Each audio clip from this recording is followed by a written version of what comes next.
Hello and welcome to another new player guide from Tim Allen 1337.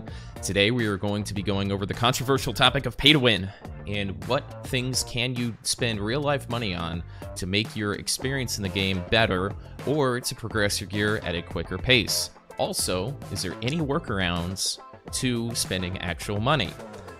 We are going to start from the perspective of a new player, somebody who is just purchasing the game or recently purchased the game. So this is kind of a guide to pay to win. Also, if somebody isn't playing the game and they want to know what they can expect to pay to be comfortable in the game, kind of a guide for that too. So I'm just going to go kind of soup to nuts on this with my own experience. And if I had to do it all over again, what would I spend money on and what wouldn't I spend money on? So let's start right from the top. The first thing you're going to want to get as a new player in this game is pets. Pets are very important. They don't only pick up loot, but they also give a bunch of buffs, and there's a ton of different pets in this game. We can take a look right here. There's a whole subsection for pets, and they all do something different. Between helping you gain knowledge, which is important for loot drop rates, or maybe reduce your durability, help you with life skills, additional combat EXP, find GVG targets, the list goes on. This isn't really going to be a soup to nuts pet video, but there's a bunch of different ones that are cute. They're all kinds of different skins, and as you can see here, they're 1,100 pearls. So for easy math, we're going to call that $11 USD. And then you have down here some of the non-premium pets that are $9 USD. They do the same things. It's just these have a little bit better. Not better, but different. They have different stats or things that they can do, such as reducing debuffs for the desert and stuff like that. So when you click on the pet, you can see what it does. I would highly suggest that you come up with a strategy with what pets you want to end up with. If you see right here, these are my life skill pets. For whatever reason, a long time ago, I was very concerned about getting as much life skill EXP as I possibly could. So you can see here I have 20% life skill EXP, and then actually quite a bit of alchemy, processing, EXP to boot with that. So that's very nice. But I also have a set of combat pets. And if you see here, I have combat plus 15%. A little bit of durability resistance, and then some nice karma recovery too, which is actually pretty common. But once you start killing people all the time, it's kind of nice to have a little bit of a boost there. So the hedgehog and the penguin, there's a couple pets you can't buy, but ultimately what you need to do is get 5 pets first. So pick out the 5 pets that you want, or come up with some sort of strategy, figure out roughly how much money you're going to want to spend on these pets. Now, the expensive part of the pets is not that you just spend $55 USD and you have your pets. It's that you buy tier 1 pets, and then you can go to exchange, and you can exchange a pet, and then I don't have really pets that I can exchange out, but if you see here, I can smash these, and I have a 100% chance of getting a tier 4 pet, because they are tier 4, and tier 4 is the top tier, so I can effectively turn 2 pets into 1.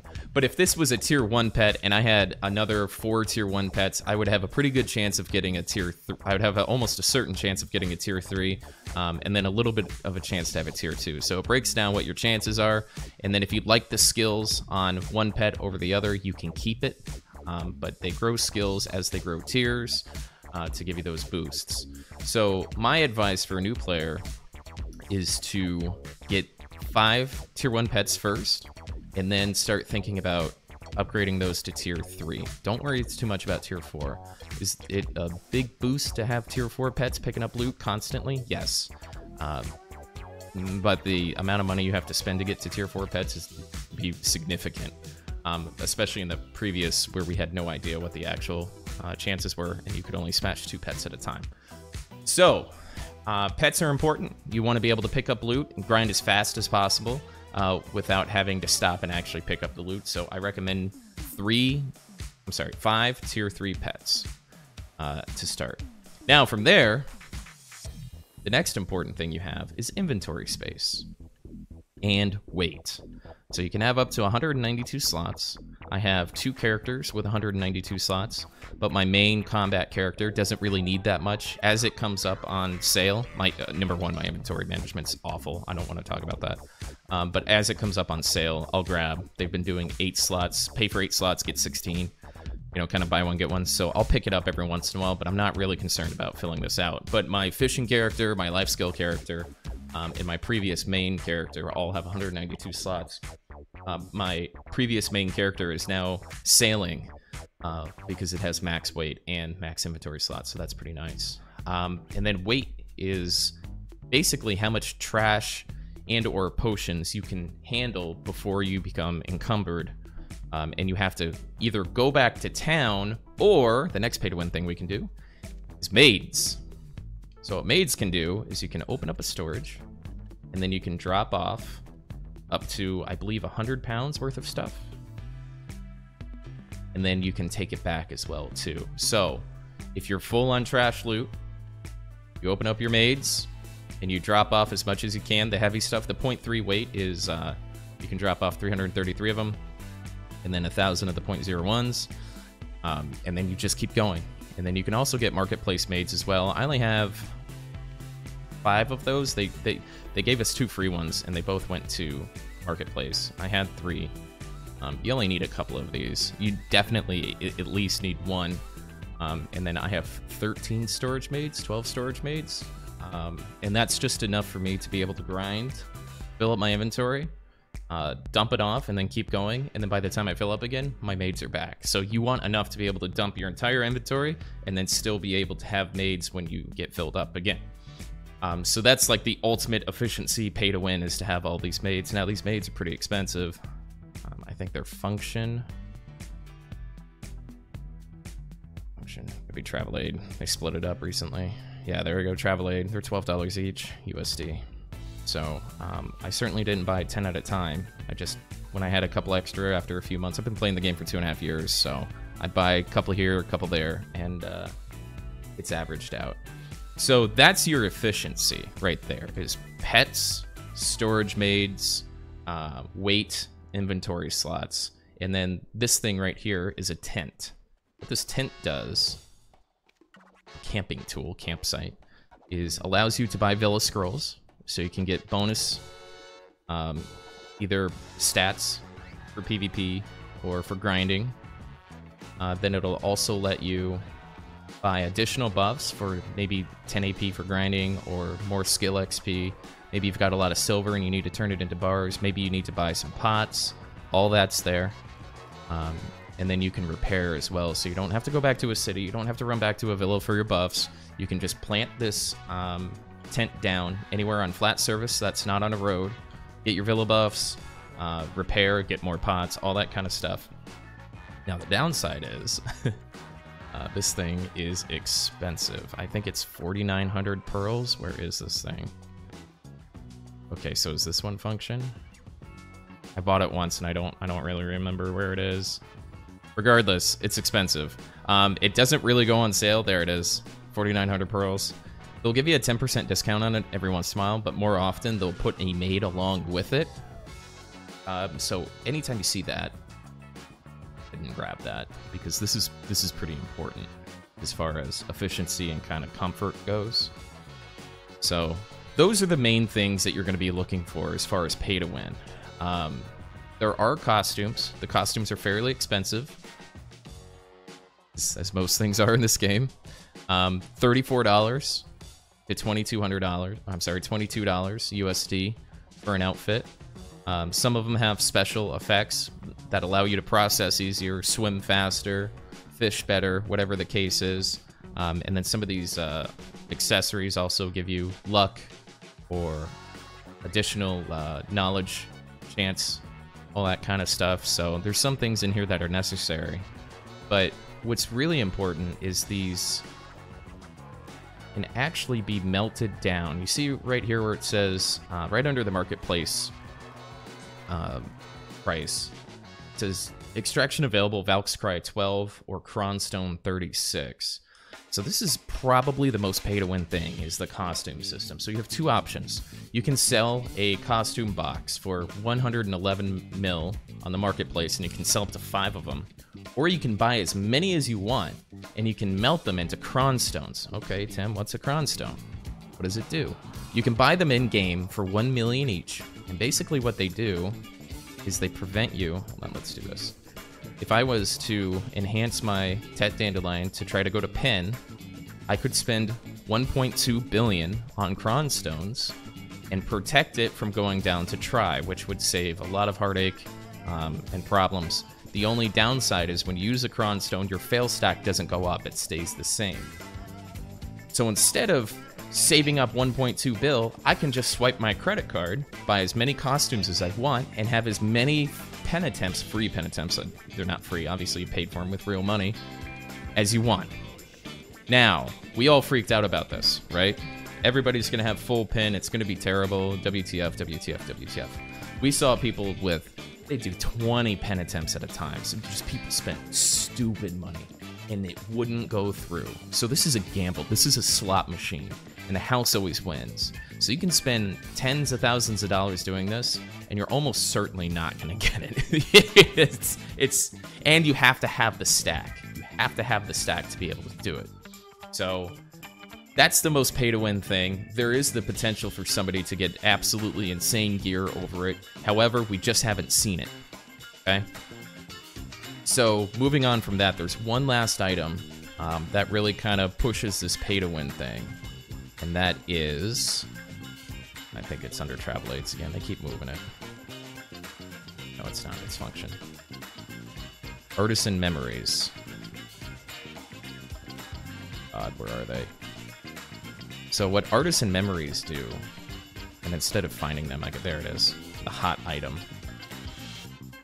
Increase durability recovery amount by 4 times when recovering gear's item max durability. Okay, what does that mean? So you can see here my Tet Dandelion Guard Brace is at 50 durability. Every time I go for pen, I lose 10 maximum durability. Eventually, I will have 0 durability and I will not be able to use it or try to enhance it. So you have to fish up these really rare things called memory fragments. And so when you get those memory fragments, they recover a yellow, you see how all this gear is yellow, that's blue, this is yellow. A memory fragment will repair a piece of gear's maximum durability by 1. So you can gain them by fishing or grinding most grind spots, and then you do this little scroll, and then it gives you memory fragments in exchange. So what that artisan memory will do, instead of that memory fragment repairing it by 1, it'll repair it by 4. And so that's a big deal. That gives you lots of extra chances to be able to go for pen, tet, duo, pry, whatever you're trying to do. It'll just make your enhancing easier so you can get to the enhancement that you want to faster without having to wait to go grind more memory fragments, or at least making your memory fragments go literally 4 times as far. So again, if you look at the price here, 100 of them is $40. 100 goes a long way though. I think I've bought maybe 1,000 in my time, maybe a little bit more over the past 2.5 years. My gear is pretty good, but I'll also go through bouts where I do lots of fishing or I grind in the right spot, and I just end up having, 1,200 memory fragments or so, and it just isn't worth it. So if you're vigilant on your fishing, your life skilling, and where you grind, and you don't sell your scrolls, then you're not really going to find yourself in a need for these too often, unless you're going on a huge enhancement streak or you're got terrible RNG or whatever the case is. So this is pretty optional. The last couple things that we have are kind of the most basic, and that's the value pack. So this value pack is almost like a monthly fee for the game, is the way I look at it. It gives you a weight limit. It allows you to invest in nodes from a distance, which is something I'm not really going to get into in this video. It gives you some extra inventory and storage slots, a little combat skill life mount XP. And then this point right here is what really makes it necessary. 30% marketplace sales upon silver collection. So what that means is when you sell your Tet Dandelion for 1.3 bill, they're going to take 30% of that sale when you collect the silver from the marketplace. So this is a 90-day value pack. They have a 30-day as well. It's the same price, right? If you buy 3 of these, then it's 4,500 pearls. But I highly recommend you guys buying this one if you do want to buy a value pack, because you get 10 item collection scrolls, which is a lot of money, especially later in the grind.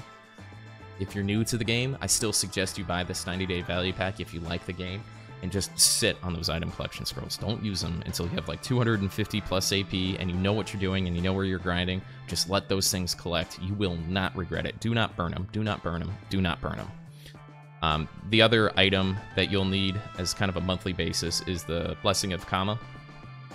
This gives you an increased drop rate, specifically for rare items. 20% increased chance on something that has a 0.5% chance of dropping isn't huge, but it stacks with a couple other mechanics in the game. That's nice. But this energy recovery +2 is great. You can see mine's running out here. Instead of getting 1 energy per 3 minutes, you get 3 energy per 3 minutes, which is almost unlimited energy. And you can use energy for gathering, use energy for investing in nodes, so you have a better drop chance. There's a whole bunch of different things you can use with energy. Rolling Night Vendor, so you can get boss gear without killing bosses. Energy is really important. I would recommend staying away from that blessing for as long as possible, but once you have 300 or 400 energy from knowledge, it's probably time to start thinking about it. But I promise you, once you buy it, you'll never stop buying it. A bunch of us content creators refer to it as crack. So just be careful. Don't ever gift a friend that you care about a Kama buff, because they'll never stop. They give us free ones every once in a while and all that kind of stuff, so they're pretty nice about it. There's monthly rewards for logging in, and they'll give us some, you know, item collection scrolls, some Valk's Cries, you know, some things that you can only get from the Pearl Shop. Very rarely, though, and only a couple times a month. But overall, the game's expensive, and you have to invest a lot in your personal character. These inventory slots and weight, the costumes, they don't transfer to any other characters, so if you re-roll to a different class, you're gonna have a bad time. It costs a couple $100 to comfortably move over your horse whistle, a costume, weight, inventory slots, a ghillie, you know, if you want to be camouflaged for PvP and stuff like that. So a lot goes into it, but you don't have to get it all at once. You need to get a feel for the game, play the game. Okay, maybe it's time for some inventory slots. Okay, I need a little bit more weight. You know, my pets just aren't keeping up with me anymore. So it kind of slowly goes on. So you're not spending $500 or $1,000 right off the bat. Yes, you could, but I'd suggest taking it over the course of the first couple months of playing the game, so you can really figure out if you actually like the game, and then reward them with spending money on it. I don't know. But as far as getting into the late game and the temptation for people to spend thousands and thousands of dollars to go for pen on their awakening weapon to have the best possible piece of gear in that slot, this really isn't there. It's been out for almost 6 months now, and it really hasn't been game breaking or anything like that. So that is my full dissertation on pay to win, a little bit of a guide of it. Also, make sure you guys check out the loyalties over here, because you can find things that are only 1 day Kama Blessing. There's a 1 day value pack in here as well. So if you want to hold on to all of your expensive items, wait 14 days to get the loyalty you need, and then sell it all at once, that's a workaround. There are some weight and inventory slot expansions or options in here as well. But ultimately, you're just never going to get that kind of loyalty to really make that work. So Artisan Memories for 400 loyalty is insane. That's absolutely insane. So there's definitely options in here, but the really only option to get around pay to win is the 1 day value pack. So that is my guide, pay to win, my thoughts on pay to win. Not extremely pay to win, but obviously there's a lot of money that goes into this game as well too. I hope you found this helpful. If you have any questions, I stay pretty on top of my comments. I also live stream Monday through Thursdays, 8 p.m. Eastern on, and then also Saturdays starting at about 5 or 6 p.m. Eastern. So feel free to come into my Twitch, get to know me, ask me some questions, tell me you liked the video or hated the video. Please subscribe, it's free, appreciate it. Last little plug is if you're playing this game or any other game and your ping sucks or you have a bad connection, losing packets, check out No Ping. That'll be in the description below. I've got a link there. It supports the YouTube and the stream, and they're good people and the product works. And thank you for watching the video. We'll catch you next time.